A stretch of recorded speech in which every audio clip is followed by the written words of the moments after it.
Good afternoon, good evening, whenever you're tuning in and watching this. Feels a little weird to get back into the rhythm. Hope all is well with everyone out there, and hopefully I got everything properly done. Trying to get back in the rhythm of things has been a little interesting.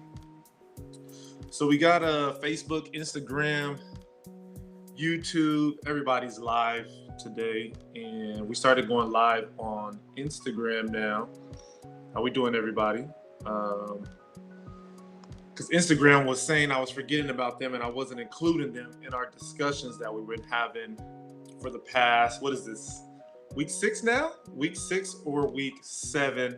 I need to actually check and see what that is. But today we're talking about why perfectionists are ignoring the gold. We may be perfectionists if we have an intense fear of making mistakes.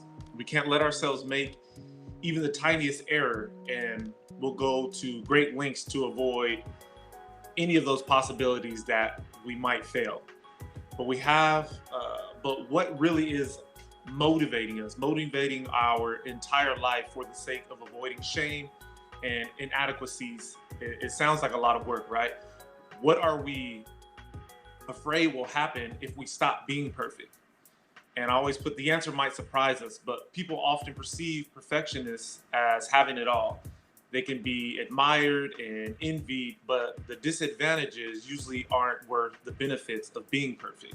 Perfection is a lot of work because you have to make sure everything in your life meets someone else's criteria. And what could go wrong? So many things. You're always less likely to try new things when being perfect means that anything less than 100% isn't good enough for anyone around you. So it's important for us to recognize that we're never going to be perfect. We can strive for perfection, which is perfectly fine, but trying to be perfect is not going to work out. It's only going to hinder us. So I put together disadvantages to being a perfectionist. We create so much stress for ourselves when we're pressured to be perfect. It can lead to a lot of stress and anxiety.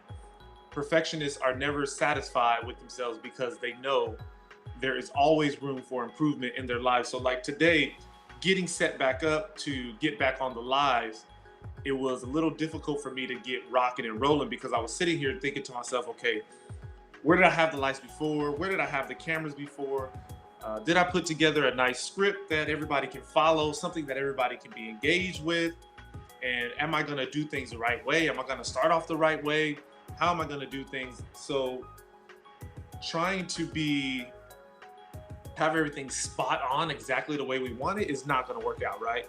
But setting things up to be our best is okay, right? I want to make sure that when I jump on here, I am at my optimal operating process that I can be. I want to make sure that the sound is okay. I want to make sure that the lighting is okay, right? It's important that if I'm getting on a live that you're able to hear me, right? If you're not able to hear me, then what's the point?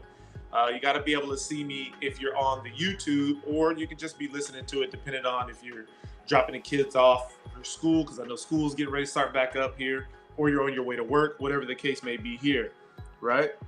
And there we go. Love from India. I appreciate that, Far Racer. So we got to make sure that we're paying attention to those things. The big picture is no longer in mind, right? That's one of the disadvantages, because now we've drawn focus away from what the end goal is, where we're trying to get to, what we're trying to accomplish, and we're only worried about making sure that everything is to perfection on the way over there. Achieving the objective can be difficult if we are bogged down with the trivial details, right? So does it matter exactly where this camera is set up for the Instagram, or does it matter where this camera is exactly set up for Facebook, YouTube? No, I mean, it could be slightly off, and then somebody will let me know, hey, Lyle, the angle that you had, I wasn't quite able to see your entire face, your entire body, half the body, whatever the case is, and I make those minor adjustments, and it's okay, because as long as the message gets out there, that's what's most important. Am I able to deliver on what the main objective is there? And the results are never what you want, right? As a perfectionist, you might be content, but you're never really happy, right? So there's always this feeling of, I'm not quite there. I'm leaving this along. This this piece is just, I just can't quite put it together, right? So we don't want to be in that position there. It's okay for it to not work out exactly as planned, and it never does for me, right? Everything always has a different plan in mind when I'm putting stuff together. Lastly, what I want to mention in the disadvantage is there is a lot of time wasted. Our time is limited and should not be wasted on anything that does not require it.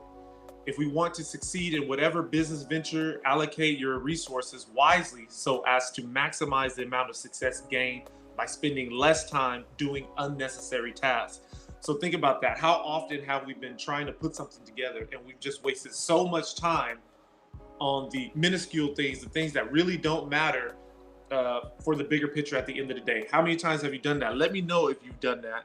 And I know it's been a wild ride for most of us throughout this last 18 to 24 months, but it's also shown us that we can make adjustments and we can turn on the fly and make things work, even though they're not exactly the way we want them to, right?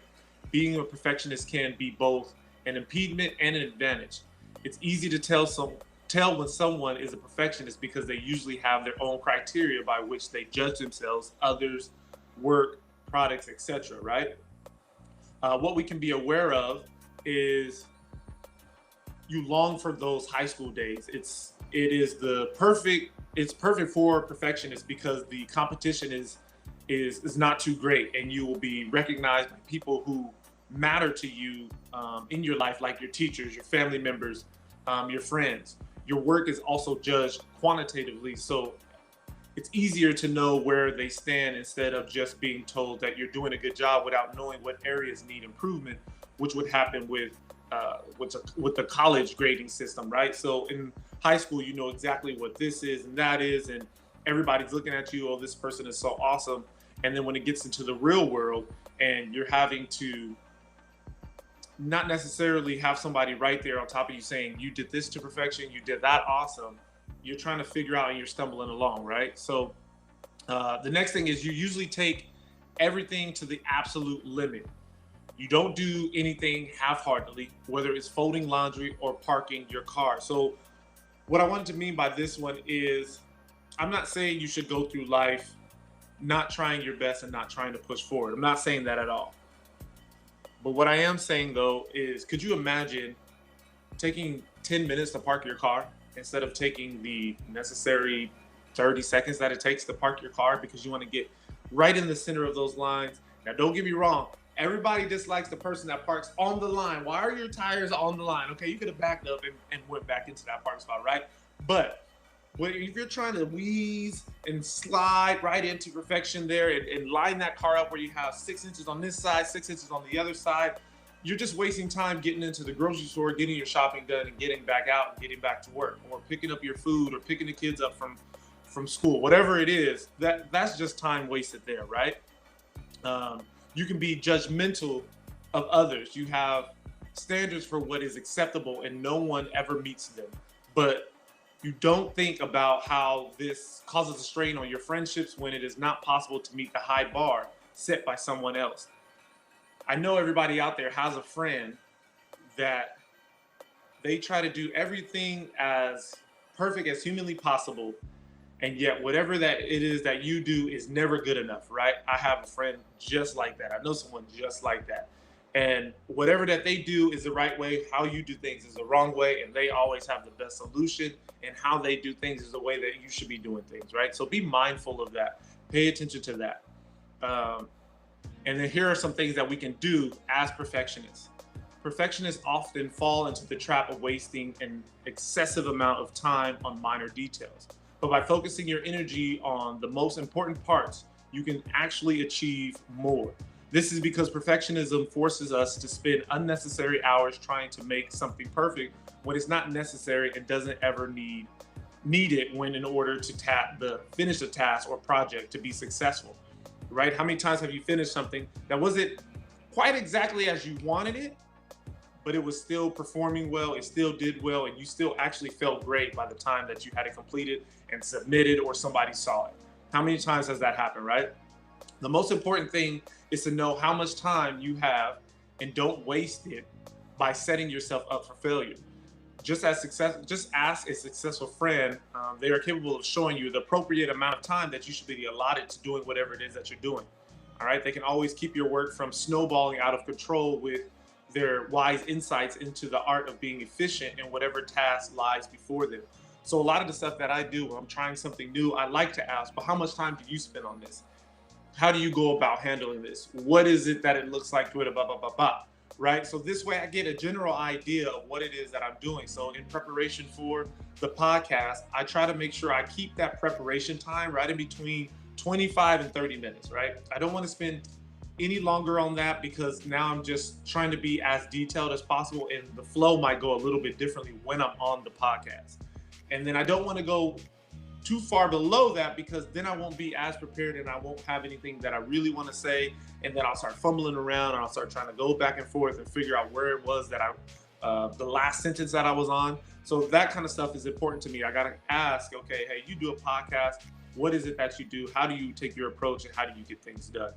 And then how much time is spent on doing each step. So even after the podcast, it's how much time do I need to take to edit the podcast, upload to other platforms, and create a blog from the podcast this morning. So those are things that I try to look at and make sure that I'm doing things the right way and the way that I feel I can do things. So for our racer, how can we avoid that perfectionism? Just checking out what we're doing, right? Being aware that everything doesn't have to be perfect. Everything doesn't have to go exactly according to plan, but can we get things done and be still successful when it isn't 100% the way we want it to be, right? So accepting things less than perfect is easier said than done, as I'm saying that, right? Stop striving to be the best and focus on being good enough instead. You end up with a never-ending list of excuses of why your life isn't as great as it could be because you're striving for that perfection. Perfectionists believe they are committed to excellence, but in reality, this is an avoidance tactic for feeling inadequacy at times. Perfectionists have a tendency to overthink and compare their work against others. When perfectionism becomes too much of a hassle, these individuals may choose not to bother with any future endeavors because it is easier than risking imperfections. So that one was a long-winded way of saying that most of the time perfectionists don't want to feel bad about the work presented if it's not exactly as they had planned it out to be, when sometimes it's actually better to just put the work out there and slowly improve upon that. If you're hitting perfection from day one, how can you improve? What area do you have to improve in, and where can you improve? And at the same time, that goes to what we're talking about, stepping outside of our comfort zone. If we're stepping outside of our comfort zone to get things done, how are you going to do that as a perfectionist? Because when you're stepping into something new, you're never going to be perfect at it. You're never going to be the best at it. And you're not going to be doing as well as you could be had you been doing it already for 6 months, a year, whatever the case may be, right? So now we're keeping ourselves from exploring new endeavors and doing things that actually might ultimately allow us to be an even better person and then have more resources and skills to continue what it is that we do on a daily basis, right? If you're a perfectionist who struggles with feeling like your accomplishments aren't good enough or comparing yourself to others, take the time today to ask yourself why. What do I gain by being perfect all of the time? Why am I unwilling or unable to strive or stop striving towards such high standards without giving myself some leeway once in a while? So what is that for you? What is causing you to see things that way or be that way with certain things? What is that? Let me know. I have to do a better job myself of not trying to be so perfect when it comes to the podcast, because I'm even sweating right now because I'm like, oh, am I going to do things the right way? Is it going to work out? Yada, yada, yada. But at the same time, we continue to grow. We continue to improve with each and every day. And Gina writes in, let me pull that up. Let's see here. 100% needed to hear this message this morning. You're the best, Lyle Wharton. Appreciate that, Gina. So hopefully you've taken something away from that. Hopefully I didn't stumble too much upon that. See, I'm even doing it now. What did I deliver the message exactly the way I wanted? But I got the message out there, right? I know I'm going to improve over time. And my goal is to get 100 podcasts in and then go back and look at those 100 podcasts. How well did it do? how much information that I put out there? How did people perceive that message there? Did it work out, and did things go the way that I would have liked them to have gone? So that's what I need to work on right now, is just getting out 100 podcasts and then going back in and working on improvements. And I can worry about being perfect 10 years from now, even if that's a possibility for me. So hopefully you do the same today. You enjoy yourself. Linda, dude, breathe. You did great. I appreciate that, Linda. That was via Instagram. So it will be live on Instagram. It will be live on, or I should say posted on Instagram and all the other social media platforms. We will be moving our fitness platform away from this stream, and it will be uploaded separately. So we'll be doing 2 of those a day. So I appreciate it. Social media, I think, is a big reason. Always comparing yourself to others. Let me see if I can pull it back up. There we go. Comparing ourselves to others, we can relate to you. Yes, and I think that's one of the biggest things that we mentioned almost 2 or 3 weeks ago, is to sometimes take a step away from social media, except when you're listening to the podcast, right? But take a step away from social media and recognize that 90 to 95% of the time, I'm just throwing this number out there, you can research it if you like, those people are posting their best moments, the moments when they're most happy, the moments when everything is working out. They're not just posting everyday situations when they missed the final shot in the game, or the project that they submitted for work didn't work out and their boss wasn't happy, or they're having friction in their relationships, whether it be with their spouse or their kiddos, or anything that's going on. They missed the bill, they didn't make their water payment. Nobody's really posting that information online, which leads us to believe that everybody else is perfect in all that they do. They're awesome at everything that they're doing. However, that's not the case, right? We all have ups and downs. We all have situations in our life that we are not so happy with, but we don't just put those out into the universe. So that is why I like to do the podcast and kind of talk about things that I'm feeling, things that I'm going through, and let everybody know that everybody's not perfect and everybody doesn't have this big old rando life that you see on IG and everywhere else. Okay, so take care of yourselves. I appreciate you jumping on here. Community continues to build. Share when you can, like if you can, and all of that jazz. I appreciate it. All right, continue to believe in yourself, and as always, be better than yesterday. And